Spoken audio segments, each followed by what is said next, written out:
You won't believe what happened when a homeless boy shouted, "Don't eat that," in the middle of a luxurious restaurant. This shocking story will make you rethink courage and truth. If you witnessed something unusual like this, would you have the courage to speak up? Share your thoughts in the comments below and let me know where you're watching this video from. Don't forget to hit subscribe so you never miss more inspiring stories like this. The elegant terrace of Silverstone Grill was alive with the hum of affluent diners enjoying their afternoon meals. Nestled in the heart of Manhattan, the restaurant boasted an ambiance as exclusive as its clientele. The air was a symphony of clinking glasses, polite laughter, and the faint notes of live classical music. Waiters moved seamlessly between tables, their uniforms immaculate as they carried trays of gourmet dishes adorned with delicate garnishes. At a prime table overlooking the park, Elliot Thorne sat with the ease of a man who had conquered the world. A tech mogul turned philanthropist, his name was synonymous with wealth and influence. His tailored suit fit him perfectly, and the platinum watch on his wrist glinted under the afternoon sun. Yet, there was a subtle tension in his demeanor as he glanced between the menu and his phone, his thoughts seemingly elsewhere. Opposite him sat Sabrina, his strikingly beautiful wife. With her auburn hair cascading over her shoulders and a dress that seemed designed to catch the light, she exuded sophistication. Sabrina smiled warmly whenever Elliot looked her way, but as his attention drifted back to his phone, her gaze turned cold. Her fingers traced the rim of her wineglass absently, as if lost in thought. Beyond the iron railing of the terrace, a boy lingered in the shadows. Jaden, no older than 14, was small for his age.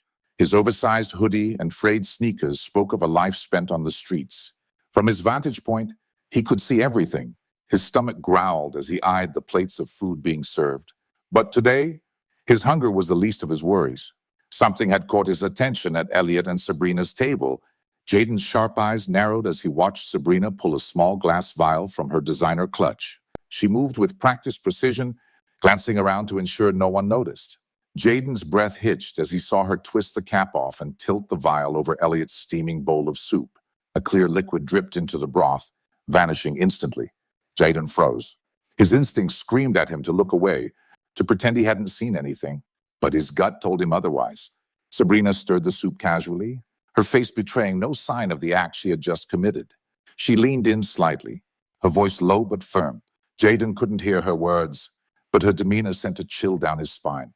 Elliot, distracted by his phone, nodded absently. Jaden's heart pounded as he wrestled with the decision before him.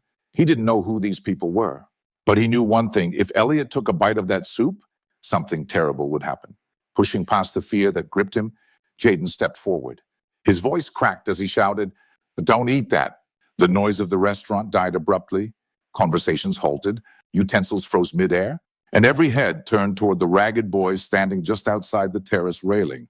Elliot stopped, his spoon hovering mere inches from his lips. His sharp blue eyes, now laced with confusion, locked onto Jaden. For a moment, silence hung thick in the air, as if the entire world was holding its breath. "What did you say?" Elliot's voice was calm, but carried the unmistakable authority of a man used to being in control. Jaden pointed directly at Sabrina, his hand trembling. "She put something in your soup," he said, louder this time. His voice, though shaky, carried an urgency that demanded attention. "I saw her."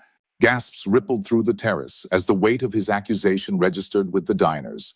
Sabrina's serene demeanor cracked for a fraction of a second before she let out a sharp laugh, her emerald green dress shimmering as she stood abruptly. "This is absurd," she said, her voice laced with indignation. "Who let this child in here? Where's security?" Jaden didn't flinch, his fists clenched tightly at his sides as he stepped closer. "I'm not lying," he insisted. "She poured something into your soup when you weren't looking."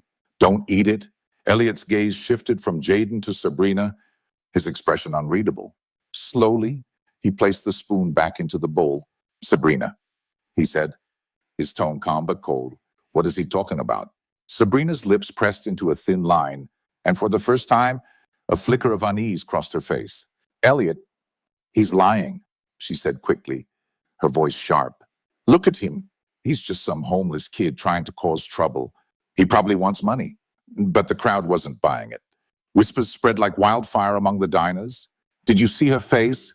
one woman whispered to her companion. "She looks nervous," another murmured. Elliot leaned back in his chair, his sharp gaze now fixed entirely on his wife. You didn't answer my question. Sabrina, he said, his voice dropping an octave. What's going on here? Sabrina laughed again, but it was a brittle, hollow sound. This is ridiculous, she snapped, turning to the waiter nearest to her. Can you please call the manager and have this child removed? He's disrupting everyone's lunch. The waiter hesitated, glancing at Elliot for confirmation. Don't touch him, Elliot said firmly, raising a hand to stop the waiter. Jaden, is it? He asked, turning his attention back to the boy. Jaden nodded cautiously. You're saying you saw my wife put something into my soup? Elliot asked. His tone even? Almost clinical. Yes, Jaden said, his voice steady now. It was a small bottle with clear liquid. She poured it in when you weren't looking, then stirred it. I swear, I saw everything, Sabrina scoffed loudly, crossing her arms. Oh, for God's sake. Elliot, he's lying. Why are you even entertaining this nonsense? Elliot's gaze didn't waver. Why are you so defensive? Sabrina, he asked quietly. The tension on the terrace was suffocating. Sabrina's composure, once unshakable, began to crack. Her lips parted as if to retort, but no words came out. The eyes of the crowd bore down on her, their curiosity and suspicion growing with every passing second. Defensive, Sabrina echoed, her voice breaking slightly before she recovered. You think I'm being defensive because some street urchin decided to interrupt our lunch with wild accusations? She forced a laugh, turning to the crowd. Can we all agree this is ridiculous? Look at him. He's clearly lying. Jaden clenched his fists, anger bubbling beneath his fear. I'm not lying, he said firmly, his voice louder now. You're the one who's lying. You don't want him to know what you did. Elliot raised a hand, silencing both of them. His expression was unreadable, but his sharp eyes lingered on Sabrina a moment longer before he gestured toward the waiter, who still stood frozen nearby. Call the police, Elliot said calmly. Sabrina's face paled. Police? She repeated, her voice rising. Elliot, are you serious? You're going to let this child dictate what we do? Elliot ignored her, his focus shifting to the waiter. Now, he said. The waiter nodded quickly and disappeared into the restaurant. Sabrina's carefully constructed mask shattered as she took a step toward Elliot, her hands trembling slightly. Elliot, this is humiliating, she hissed. You're making a scene for no reason. I can't believe you're letting this happen. Elliot leaned forward slightly, his voice low but firm. You've been avoiding answering my question? Sabrina? Why? I'm not avoiding anything, she snapped, her eyes darting to the crowd of onlookers. This is ridiculous. This boy probably wants attention or money, and you're falling for it. I don't want anything. Jaden shot back, his voice cutting through hers. I just didn't want him to die. The raw emotion in Jaden's voice caused the crowd to murmur louder. Sabrina's head snapped toward him, her eyes narrowing dangerously. Who are you to accuse me of something so vile? She spat. You don't know anything about us? About me. I know what I saw, Jaden retorted. He took another step closer, his fists clenched at his sides. And I know you're lying? The sound of approaching sirens broke the charged silence, their wail growing louder as the police neared. Sabrina flinched, and her perfectly polished demeanor crumbled further. Minutes later, 2 uniformed officers entered the terrace. The crowd parted to make way for them, their faces filled with curiosity and unease. The officers approached Elliot's table, their expressions neutral but attentive. What's going on here? The taller of the two asked, his eyes scanning the scene. This boy claims my wife poisoned my food, Elliot said, gesturing toward Jaden. His voice was calm, but there was an edge of tension beneath it. One officer raised an eyebrow, glancing between Sabrina, Elliot, and the untouched bowl of soup on the table. And your wife? What does she say? Sabrina straightened her posture, doing her best to regain her composure. I say this is absurd, she replied. Her tone clipped. He's lying. I don't know where he came from, but he's clearly making this up. The officer turned to Jaden, his expression softening slightly. You said you saw her do something to the soup? Yes, Jaden said, nodding. She poured something into it from a small bottle. It was clear, like water. Do you have this bottle? The officer asked, looking at Sabrina. Sabrina's face hardened. Of course I don't. This is all some ridiculous misunderstanding. The officer frowned. We'll need to take the soup for testing, he said, reaching for the bowl. No, Sabrina blurted, stepping forward before she could stop herself. Her outburst caused the crowd to gasp, and the officer paused, narrowing his eyes at her. Ma'am, the officer said slowly, is there something you'd like to tell us before we proceed? Sabrina hesitated, her chest rising and falling rapidly. Her gaze flicked to Elliot, whose expression remained icy and unreadable. Then, as if all her resolve crumbled at once, she let out a bitter laugh. Fine, she spat, her voice trembling with anger and desperation. Yes, I did it. Are you happy now? The terrace erupted in shocked murmurs. Phones appeared in hands as patrons began recording the scene, their curiosity now turning into outright disbelief. I couldn't take it anymore, Sabrina continued, her voice rising as she glared at Elliot. You think your money can buy everything, including me, but I'm done playing the role of your perfect little wife. You deserve this. The officers moved quickly, stepping towards Sabrina as they pulled out handcuffs.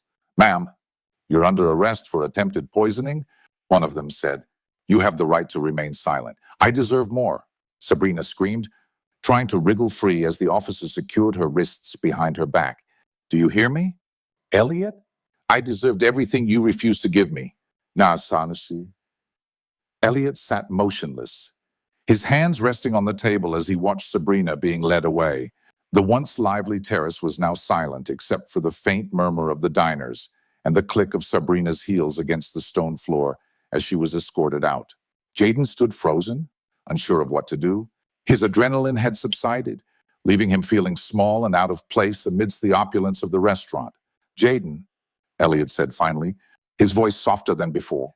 Come here. Jaden hesitated, then stepped closer, his head hanging slightly. You saved my life, Elliot said, his tone filled with quiet gratitude. I don't even know how to thank you. Jaden shrugged, avoiding Elliot's gaze. I just couldn't let you get hurt.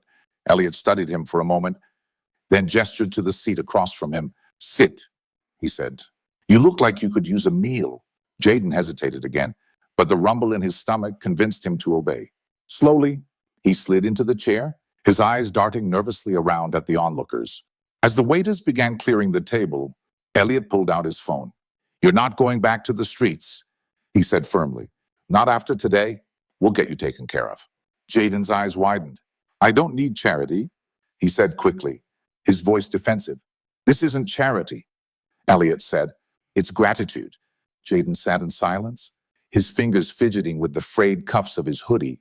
The hum of conversation around the terrace began to resume, but the atmosphere remained charged with the weight of what had just transpired. Elliot leaned back in his chair, his gaze fixed on the boy across from him. Jaden, he said slowly, how long have you been out here? On the streets? Jaden shrugged, his eyes darting away. A while, he muttered. Elliot frowned, his sharp features softening for the first time. Do you have family? Someone to take care of you? The boy hesitated before shaking his head. Not anymore, Elliot nodded, digesting the words. He gestured for a waiter, who appeared almost instantly. Bring him whatever he wants, Elliot said, and make it quick. The waiter nodded, his face a mix of professionalism and curiosity as he disappeared into the restaurant. Jaden shifted uncomfortably in his chair. You don't have to do all this, he said quietly. I didn't stop her so you'd give me stuff. I know that, Elliot replied. And that's exactly why I'm doing it. Most people would have looked the other way. You didn't. Jaden opened his mouth to protest, but was interrupted as the waiter returned with a steaming plate of pasta and a basket of warm bread. The aroma made his stomach twist with hunger, and for a moment, he forgot where he was. Eat, Elliot said simply. Jaden hesitated only briefly before digging in. The first bite brought tears to his eyes, though he quickly blinked them away. He hadn't tasted food like this in longer than he could remember. Elliot watched him quietly, his thoughts distant. The betrayal by Sabrina still stung, but as he looked at Jaden, a spark of something unexpected stirred within him. You remind me of someone, Elliot said suddenly, breaking the silence. Jaden paused mid-bite, glancing up. Who? Me? Elliot said, a faint smile tugging at the corners of his mouth. When I was younger, before all of this, he gestured vaguely at the restaurant, the suit, the luxury that surrounded them. Jaden raised an eyebrow, skeptical. You were like me? Elliot nodded. Not exactly, but close enough. I didn't grow up with money. My parents worked hard, but there was never enough to go around. I had to fight for everything I have now. Jaden studied him for a moment, then went back to eating. He wasn't sure what to say to that. The hours passed, and as the terrace emptied, Elliot remained at the table with Jaden. For the first time in years, Elliot found himself talking freely, sharing pieces of his life he rarely discussed. He spoke about the sacrifices he'd made, the mistakes, and the lessons learned along the way. Jaden listened, his initial unease fading as the conversation unfolded. For a boy who had spent so long being invisible, it felt strange in 2014, but good in 2014 to have someone acknowledge him. By the time the sun began to set, the restaurant staff had cleared the patio, and Elliot stood, sliding his chair back. Come on, he said to Jaden, extending a hand. Jaden blinked at him, confused. Where are we going? To fix this, Elliot replied. They stepped out onto the bustling sidewalk, where a sleek black car awaited. The driver opened the door without question, and Jaden hesitated before climbing in after Elliot. The car wove through the city, and Jaden stared out the window, the towering buildings and bright lights blurring past. You don't even know me, he said after a long silence. Why are you helping me? Elliot glanced at him. Because I can, he said simply, and because I believe in paying it forward. You gave me a second chance today. The least I can do is give you one. The car stopped in front of a tall building with sleek glass doors. Inside, Elliot led Jaden to an office where a woman greeted them warmly. This is Angela, Elliot said, introducing the woman. She runs one of my foundations. She'll make sure you have a safe place to stay. Food, clothes, whatever you need. And if you're willing, we'll get you back into school. Jaden's eyes widened. You're serious? Completely? Elliot said. Jaden looked at Angela, then back at Elliot. His voice wavered as he spoke. I don't know how to thank you. Elliot placed a hand on the boy's shoulder. You already have. In the weeks that followed, Jaden's life changed in ways he could hardly believe. With Angela's help, he found stability for the first time in years. Elliot checked in regularly, offering advice and support as Jaden adjusted to his new circumstances. For Elliot, the encounter served as a reminder that even in the most unlikely places, there are opportunities to make a difference. Sabrina's betrayal had shaken him, but Jaden's courage had restored something he hadn't realized he'd lost, faith in the power of doing what's right. And for Jaden, the lesson was simple but profound. Sometimes one brave act, even when it feels small, can change the course of a life forever.